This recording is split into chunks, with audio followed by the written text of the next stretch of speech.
Hey everybody, Z Garcia here. Today we're taking a look at one of the latest releases in the Unmatched series of games. This is Cobble and Fog.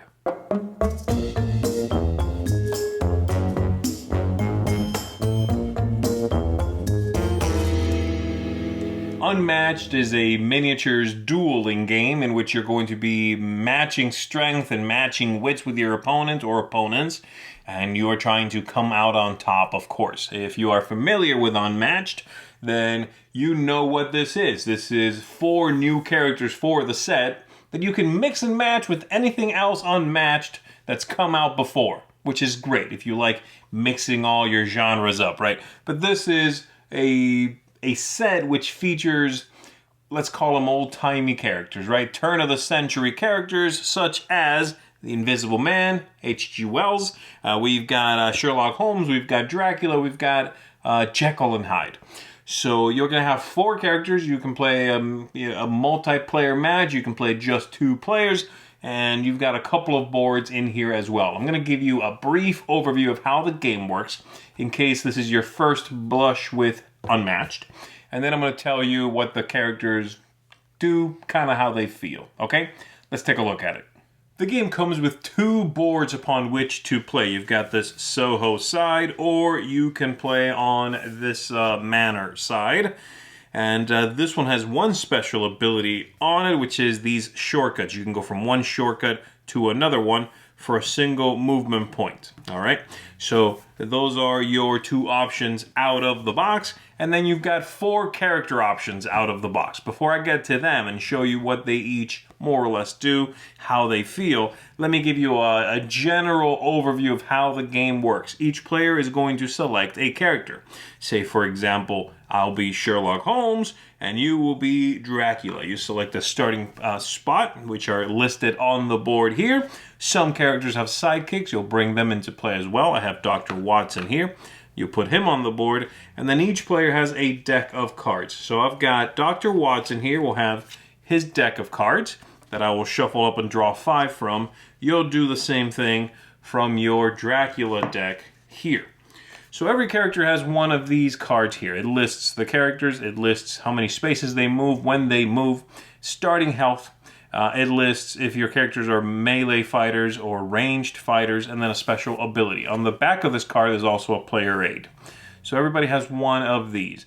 And you are going to, on your turn, take up to 2 actions, and then it'll be your opponent's go. You are trying to take your opponent down to 0 life. And every character has one of these health dials. As we see, Sherlock Holmes begins at 16. And Watson will have his own health dial as well. So that's the general flow. The 3 options on your turn are, as listed here. You can maneuver. Maneuvering allows you to draw a card first, and then you may move all of your combatants in play. In this case, 2 spaces because it says so right here. So I could go 1, 2, and I could go 1, 2. All right?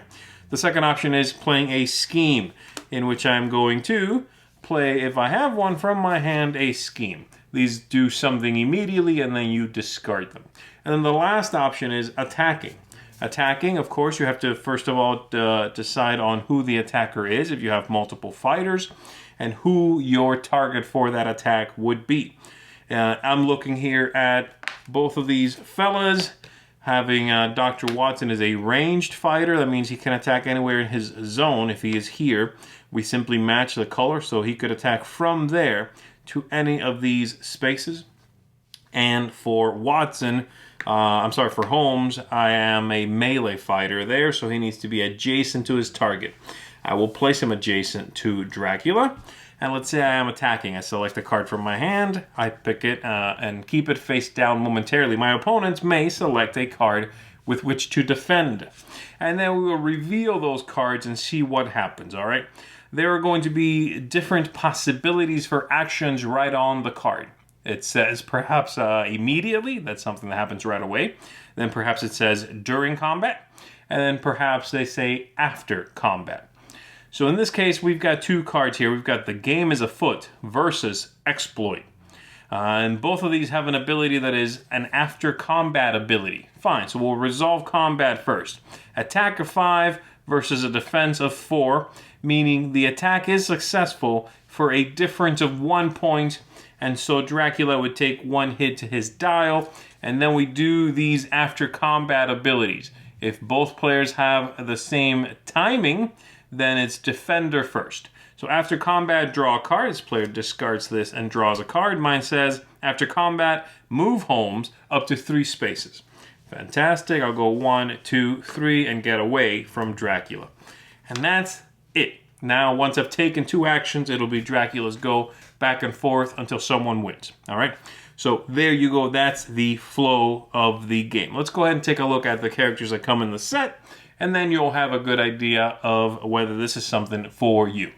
We might as well begin with these 2 you've already seen. We've got here Sherlock Holmes. His special ability is that his powers on his cards may never be canceled or ignored.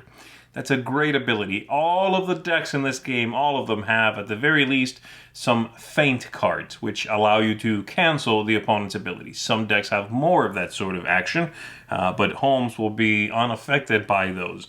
There's also, of course, you've got Dr. Watson, who begins at 8 health as a sidekick, and he's a great protector. He's got some really strong stuff. Holmes is going to allow you to predict what cards the opponent's going to play. He's going to do, things that feel like you are doing detective work. You've got some really neat stuff in the deck here. You've got the ability to, if they are near each other, recover some health. So there's that.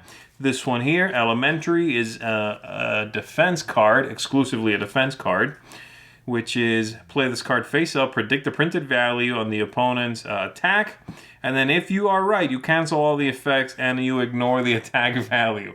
So again, really powerful stuff and very much what this deck is about. So there is that. Over here we've got Dracula. His power is if at the beginning of your turn you are next to an enemy fighter, you're going to deal 1 damage to them and you're going to draw a card. Really strong stuff. You want to get right in their face and stay there. But you only have 13 health. You do have, however, the 3 sisters here who are going to help you, each one with only 1 health, yes. But you are going to be able to bring them back a decent amount. You can basically sire new vampires. A lot of the cards in this deck are going to allow you to, let's call it heal, or, drain your opponent of blood and heal yourself back up. And the sisters do a lot of maneuvering and trapping the opponents as well. Fantastic deck. Very much feels like you are preying on your opponent, like you are being opportunistic with your timing, like you are hoping that they're going to make a mistake and allow you some free shots. Okay, so let's take a look at a couple of cards here. We've got this one here, Mist Form, is very cool. Place Dracula on any space, gain an action that lets you take another action after this. You get to surprise your opponent. We've got the Baptism, where's the Baptism of Blood? Let me go ahead and find that, and I'll show you a couple of these different ones. There it is. This one says, recover 2 health, return a defeated sister of any to any space in Dracula's zone. So there is that one. Quite the artwork as well. We've got Beast Form here, which is absolutely monstrous attack. Lets me discard more cards to beef up the 6 attack value on that. This one, which is a card for the sisters, is going to allow me to move any fighter 2 spaces and then immediately deal 1 damage to the moved fighter for every sister adjacent. So surrounding them and taking them out in some dark alley somewhere. We've got Prey Upon here. Deal 1 damage to all opposing fighters adjacent to Dracula. Dracula recovers 1 health for everybody who was bitten, right? So a lot of that, a lot of healing. And he's going to need to do it because at only 13th health, he's going to start feeling the squeeze very soon. Let's go ahead and take a look at the other 2 in the pack. Here we've got the Invisible Man and Dr. Jekyll, and of course Mr. Hyde with him. Now, neither one of these characters has sidekicks, though the Invisible Man kind of sort of has a sidekick. That's the Fog, okay? But basically, both of these are very much standalone characters. The Invisible Man is really tricky and interesting. You start with these Fog tokens on the board, and a lot of the cards in your deck are going to allow you to move them around. You may, as you are moving, jump from one fog token to another one, no matter where it is on the board, for a single step, for a single movement point. And you also will get +1 defense to your cards if you are standing in the fog when you are attacked and you play a defense card. So you begin with 15 health, and there are a lot of really interesting maneuvering kind of cards in this deck. The main thing I've found in the Invisible Man deck is that he is really good at dealing damage to the opponent without getting into a fight, which is very interesting. There's a lot of that, and there are a lot of cards that are going to let you do that sort of thing to the opponent. There's even this amazing card, Vanish, that says recover 1 health, remove Invisible Man from the board. At the start of your next turn, place him anywhere you want. Really neat stuff. I'm paraphrasing a bit there.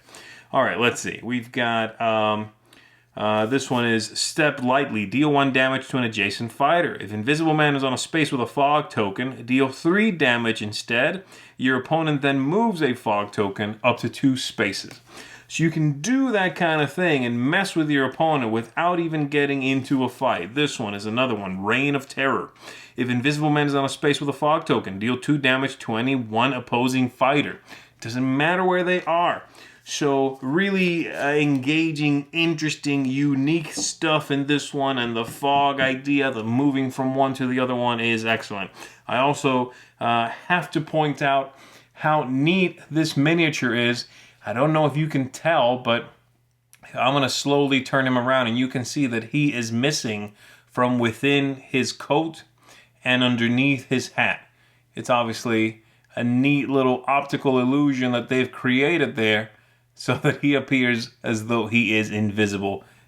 Beautiful, beautiful stuff.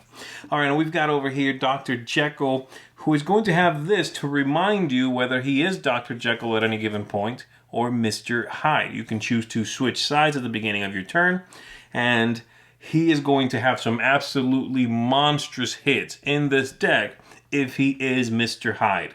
The problem is, while you are Mr. Hyde, every time you do a maneuver, move, draw a card, you are going to take 1 hit. So he is basically burning up his own energy to be such a beast. Let's go ahead and take a look at some of the things he'll do. He's got some schemes here, such as this one.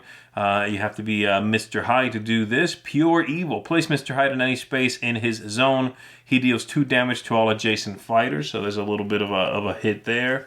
This one here is 5 strength. You may discard Dr. Jekyll cards. Add 2 to this card's value for each card discarded. I've seen this attack do 13 damage.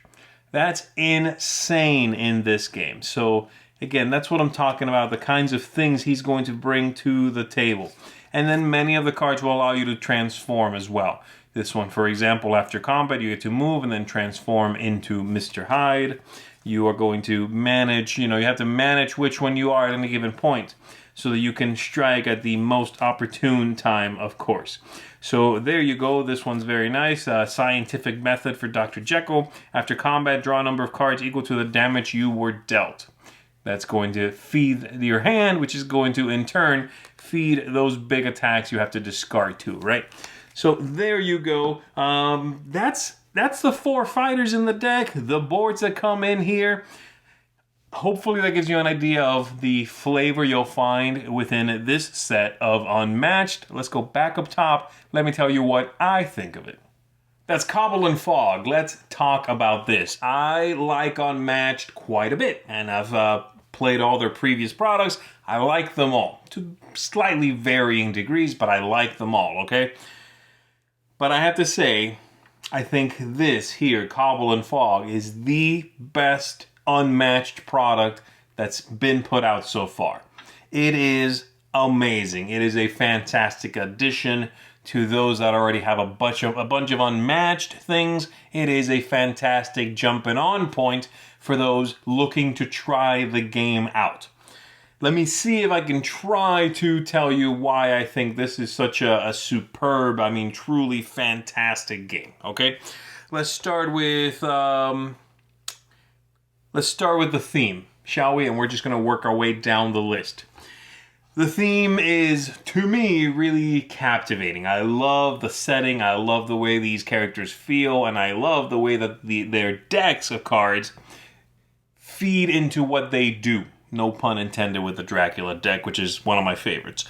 I like that those two things go hand in hand. They feel like they were carefully polished to make you feel like you are that character while you are playing that deck. They simulate that with a deck of 30 cards beautifully, and a little special ability, right? So the theme is fantastic, and I like these 4 characters in a set. It's congruent for me. It works. I love the setting. The aesthetics here are beautiful. Everything is elegant. Everything is rich. Everything is engaging. Kind of spooky. Kind of mysterious. Love the look of it. Love the way it works out. The replay value here. 2 boards. I think both boards are great. I really like these. They're not funky necessarily. They're not flashy, these boards, but they're extremely usable, very interesting, great play on the board. More so than I've seen on some of the other boards that don't feel like they allow for aha moments and things like that. Really neat stuff. And then, of course, these 4 characters, which, like I said, I think are fantastic. The game arc here, the way that the game flows is great. Some characters are going to be a little faster than others. Some are going to be sneaky. Some are going to be have guerrilla type tactics, hit and get out, that sort of thing. And you'll find the one that absolutely speaks to you. In my case, I like them all a lot. But for me, I think my favorite character is Dracula, and I mean favorite as in across the entirety of Unmatched. And I think my second favorite might be the Invisible Man. And again, that's across the entirety of Unmatched. I think you're understanding now how much I like this set. Next up, we've got ease of play. And this is what I was talking about when I said that I think this is a good jumping on point as well. These characters feel less subtle than a lot of other characters. And you might be thinking to yourself, well, I don't like that. I like characters to be subtle, and that's fine. I think you'll still enjoy this, but what I mean is, if you play some of the other sets in Unmatched, the decks are good at something, but you will discover that something after game 4. And then you can start trying to make it work towards you. That's how I felt about the previous big box set, which I have right here, Unmatched Battle of Legends Volume 1. In this set, Cobble and Fog, these characters to me, don't feel as subtle. But they are so splashy. They are so interesting. They get right to it. And I, for one, I'm immediately drawn into the theme and what I should be doing and how I can get you. So I think it's a fantastic jumping on point, and I feel like immediately I had a connection with the character I was playing. So that's how I feel about that. And then lastly, tactics, strategy, luck.